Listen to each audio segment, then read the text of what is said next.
Louis Tomlinson. When we spoke to him, he said that the Louis Tomlinson army is just, well, he's inundated with messages that he has to come to India. And we're hoping that's going to happen really, really soon.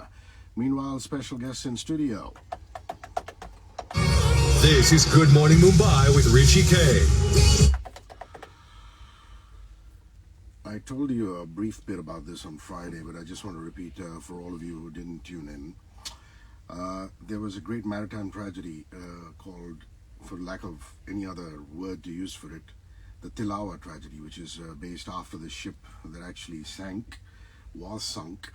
It is India's version of the Titanic. That is the level of the tragedy. I have with me Emile Solanki, who's the great-grandson of Yewale Solanki, who perished in that tragedy, and I'm very pleased to also have the lady who introduced me to him. She is from the Maritime Mumbai Museum Society, Mrs. Yewale. How are you guys? Good? Good morning, Rishi. Thanks so much for having us. I had to come all the way to India to see you. I'm very glad. And you, ma'am? Yes, doing well? good morning, and thank you very much for having us over and giving us the opportunity to speak about our passion projects. There is no better place to start than at the top. What happened with Tilawa 80 years ago? Let's have you take that, Emile. Okay, so 80 years ago, we had a British ship built by a British company that was used as a merchant cargo passenger liner vessel. And 80 years ago, it would leave the Ballard Pier, the Ballard Estate, for the final time on November 20th, 1942. So just to set the scene, it's the middle of the Second World War. It's 3 years before the end of the war, and it's 5 years before the independence from British rule.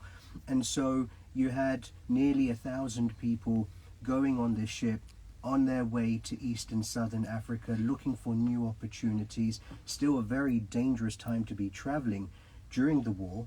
And sadly, a couple of days into the middle of the Indian Ocean voyage, it was twice torpedoed by the Japanese Imperial Navy.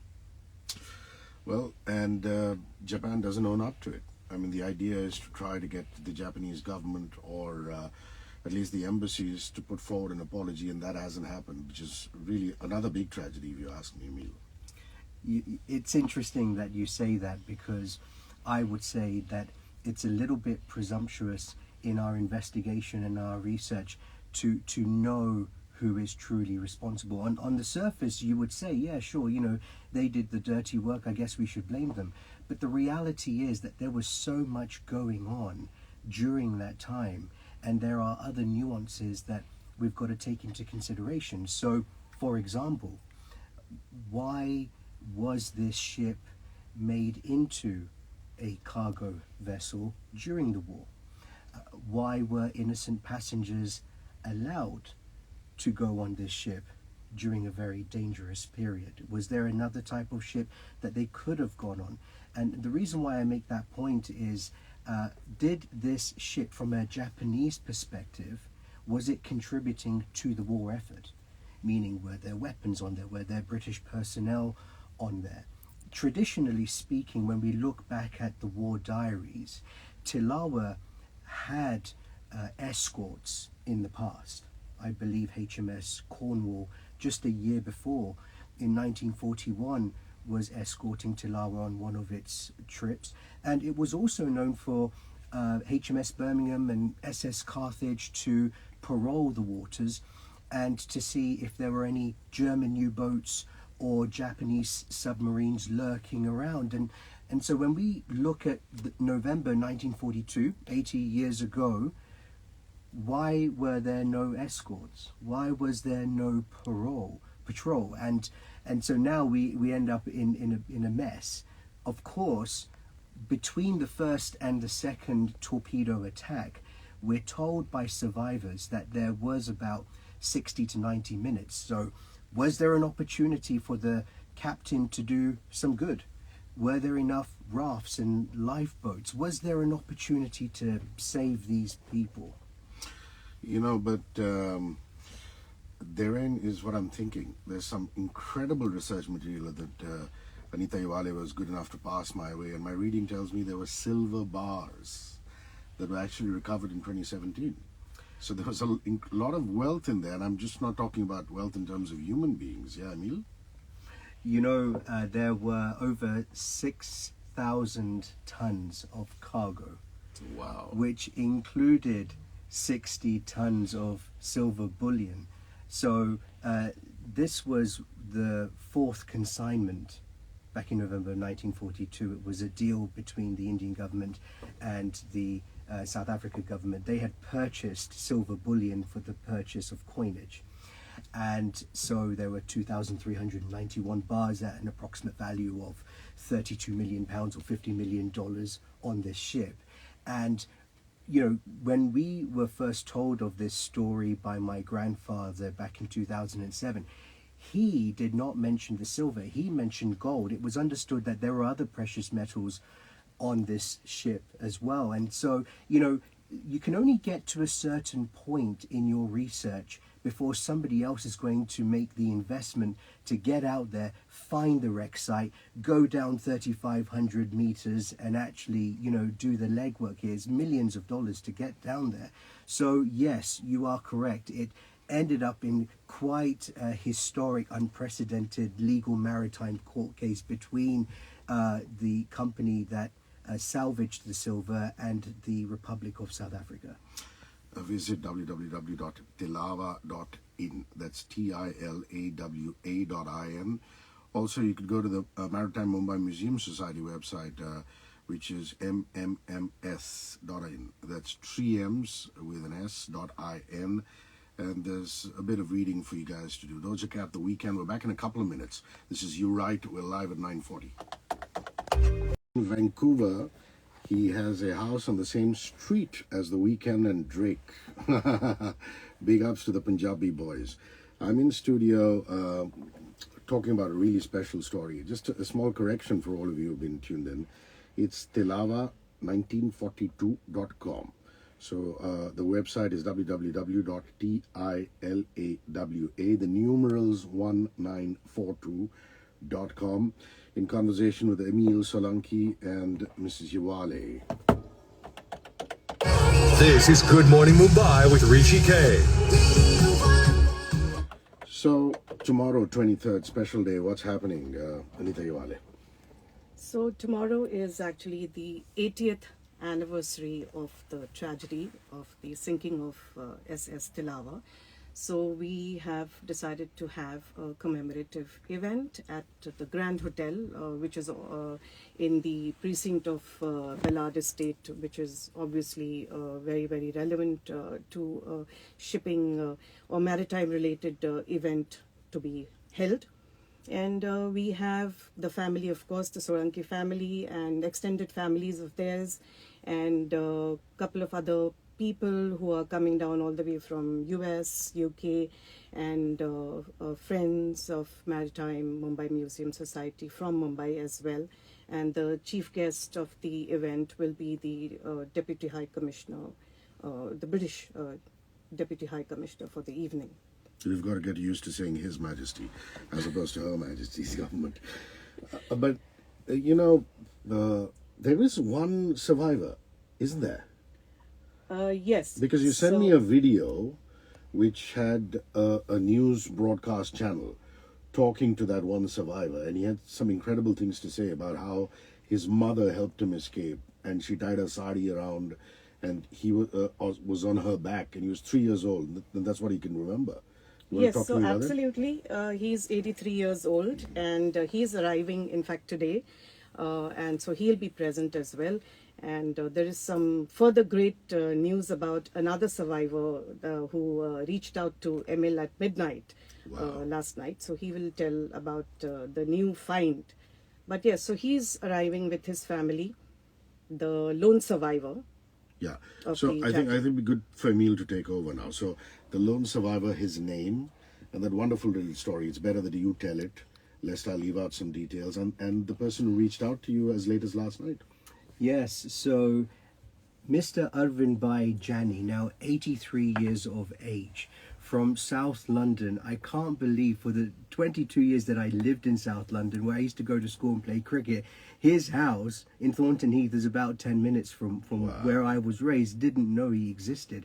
Anyhow, he was 3 years old when his mother had to jump into the last lifeboat, wrap him in a sari, get him in there.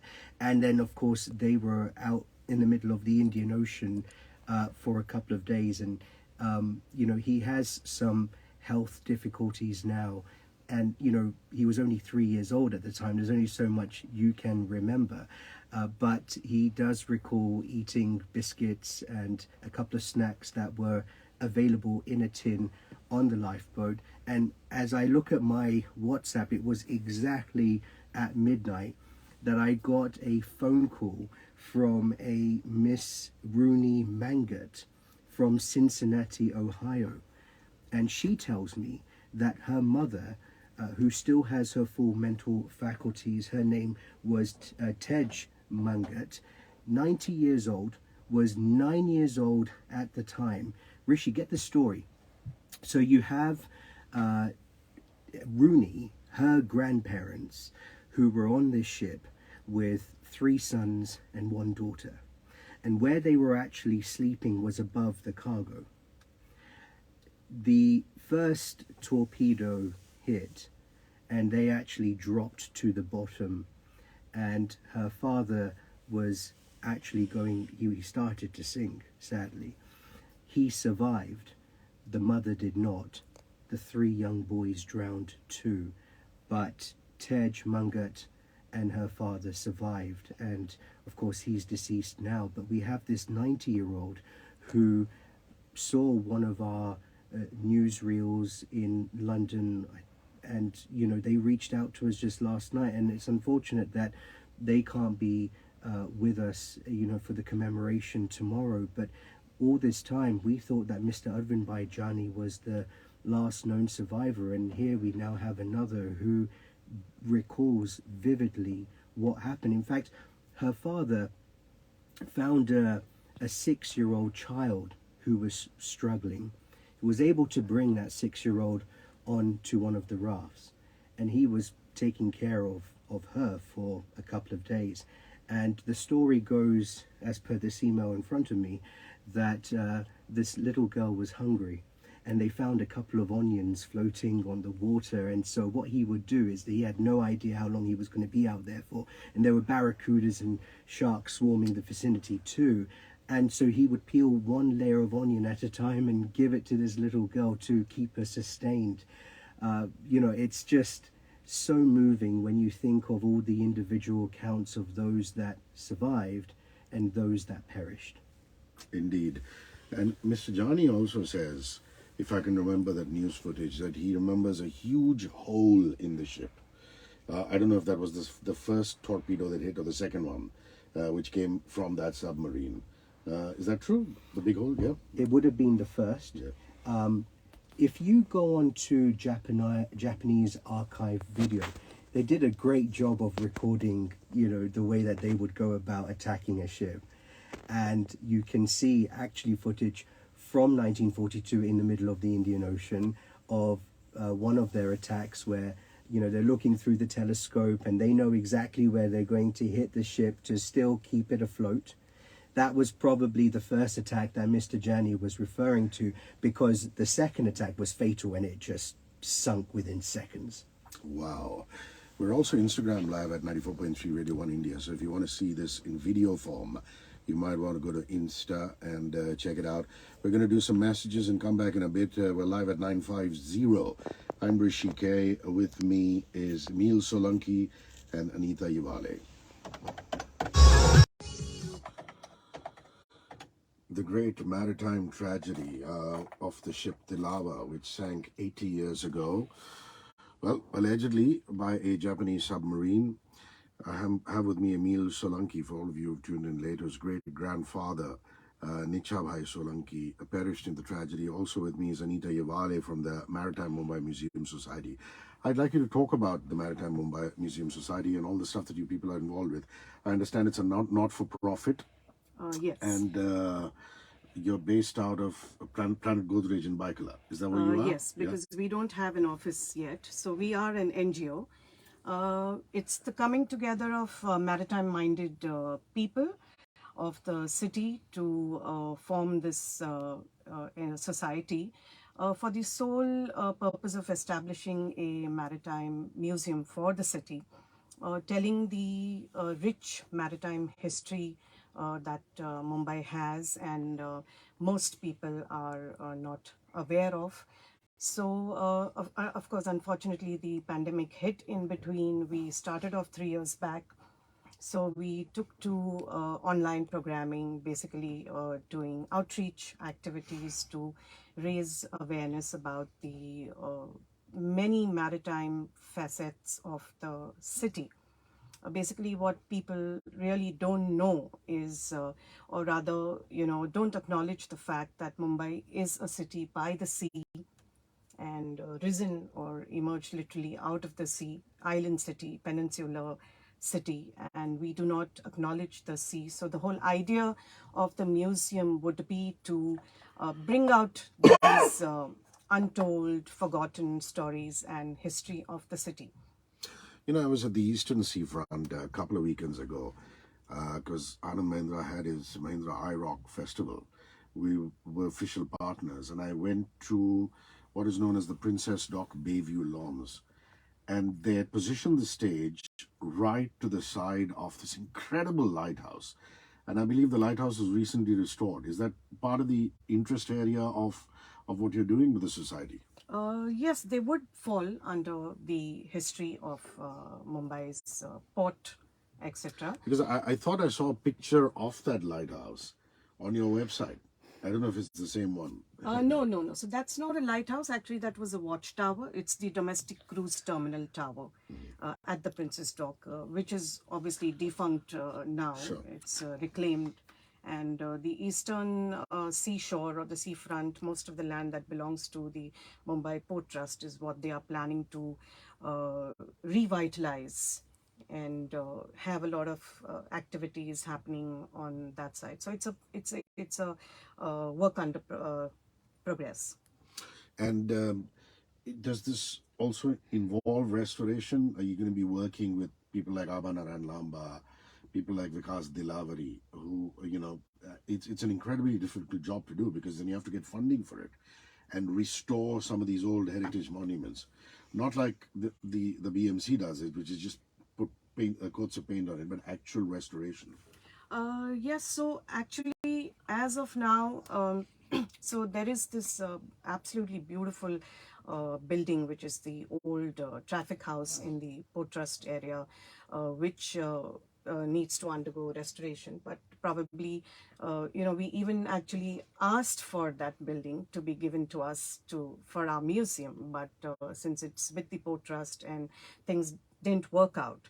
But a lot of the stuff or the buildings that fall under the Port Trust are under heritage and need restoration.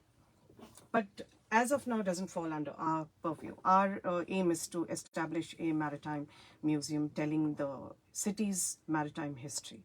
Of which Tilawa is such an important part. Yes. Completely. It's www.mms, that's MMS.in. Go check it out. When we come back, Emile Solanki is going to talk to me about his great-grandfather. You don't want to go anywhere. That's my father. My dad's thinking, you got nuts? Did you have a couple of scotches? What's going on here? And he says, no, that's my real grandfather. He says, no, my real grandfather is Vallabhbhai. And so this story develops that my grandfather, when he was 9 years old, became an orphan overnight. And his father, Nichabai Chibabai Solanki, had gone on the Tilawa with his first cousin, Devjibai Bagabai Solanki. So you've got these two young men, probably in their early 20s, going on the Flying Rani train from Navsari to Bombay. And Devji Bhaga survives and comes back to the village to break the news to everybody. And of course, Nichabapa passes away. And so now my grandfather, who's 9 years old, ends up being adopted by his uncle. And his uncle, Vallabhapa, this beautiful human being, so generous, raised him as his own son, gave him a new identity and a new life, took him to Kenya, East Africa. And so we knew him to be our great grandfather and raised him. So now, you know, we're hearing this story for the first time back in 2007. That's when the research started with the name of the ship. And Rishi, can you imagine having this state of an identity crisis? Which lineage do you protect? The one in India or the one in the UK? Then you manage to get your hands on the passenger manifest and you can see Nicha Chiba and Devji Bugga. Wow. One survived and one perished. So that's a bit of the context with our family connection. I'm just curious to know, when you're building a maritime museum, I mean, I've been to a few of them. One of them, actually, Portsmouth in the South Sea in the UK has an incredible one. I remember seeing Cutty Sark, another museum. You need to have lots and lots of objects. Do you have enough of them to put a museum together to tell stories? Yes, so actually, like I said, we are still awaiting to get space for the museum. But our stories with regards to the themes, etc., are like almost ready. And we do have some artifacts, and we would need to acquire artifacts from various maritime institutions across Mumbai and the country, of course. And we want it to be not the really very traditional type of a museum, so we want to have a combination of the new and the old style. So we would have a lot of digital displays as well. That's nice. And are you working closely with the Indian Navy on that? That would help. Yeah. Yes, we are. We are working in collaboration with the Indian Navy, and there is something cooking, but I don't want to say much about it right now because we aren't sure, because every plan, that's what, in terms of the space, is fizzled out till now. So that is, I know, in a city of Mumbai, Okay, the space is the you can biggest. be superstitious about it. Yeah, so space is the biggest issue. Once we get that, and we'll be good to go. Yorkshire boy George Ezra, this is Green Green Grass, and we're back with Emile, Solanki, and Anita Yewale in a bit.